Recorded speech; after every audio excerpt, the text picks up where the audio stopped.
Hey, how are ya? How are ya, pet world?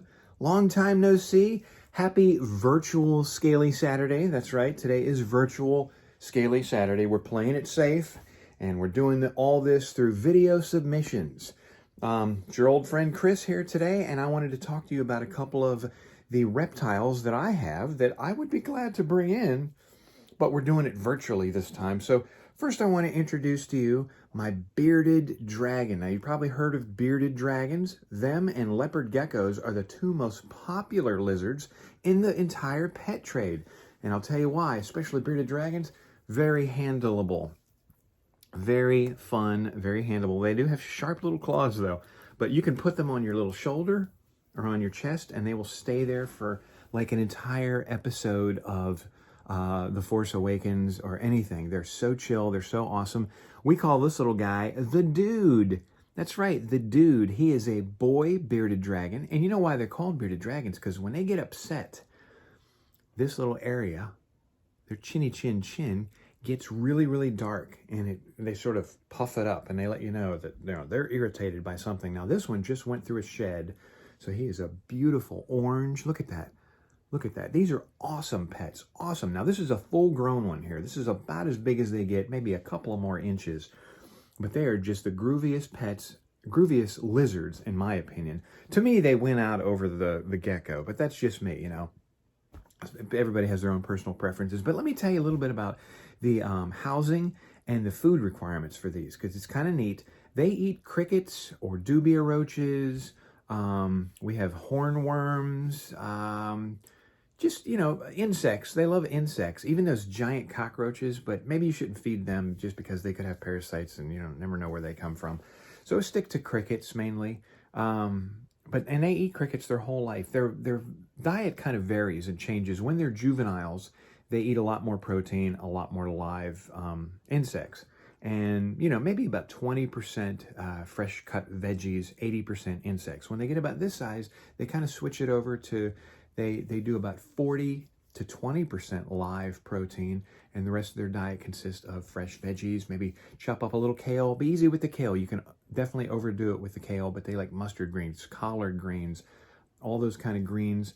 Dice them up in little bite-sized pieces. A little diced up strawberries, diced up tomatoes, fresh veggies. They just love it. They absolutely love it. So they like a varied diet, just like us humans. And then, of course, offer them crickets and other little insects as well. Eat it, little puppy. Eat it, little puppy. Anyway, this is the Dude. And the Dude, bearded dragons for the most part, depending on where you go and who you talk to, everybody has their own opinion. But I keep this guy in a 40-gallon, and he seems so totally comfortable and happy there. This is his 40-gallon tank. This is made by Exoterra. They sell these at Pet World. Very reasonable price, and these are fantastic because, as you can see, the way the doors are. Let me put him away. He's got his log in there. Let's put him on there. Where is he? There. Okay, there he is on his log. I'm gonna put him there, and he's gonna walk up his log. And oh dang it, this is kind of hard to do with the camera. There he is. Okay, so he'll walk up his log, and that bright area that he's going to walk towards, that's his basking light. And bearded dragons need a strong basking light. You want to keep the temperature over 100 degrees in that basking light. Now, because you just have it in one spot of the tank, if they get too hot, they can back away from that light. If they're cold and they want to get warmer, they can get right up to the light.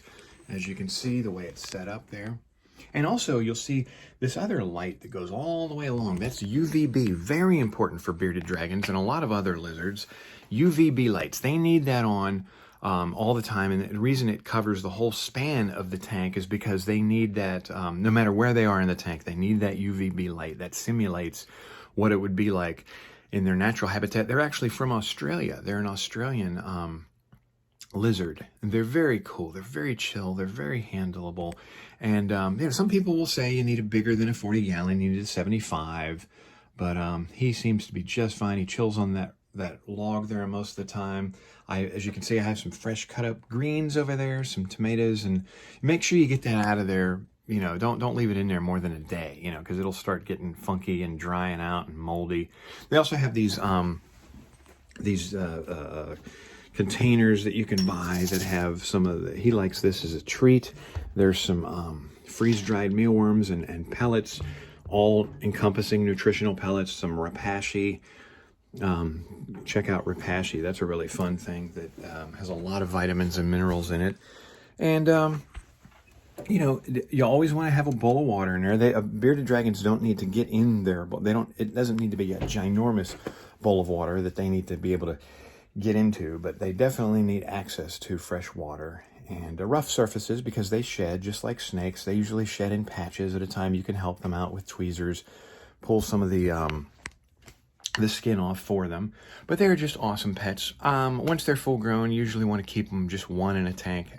You know, they're not like buddies or anything like that. Some people do okay with that, but that could just lead to fighting.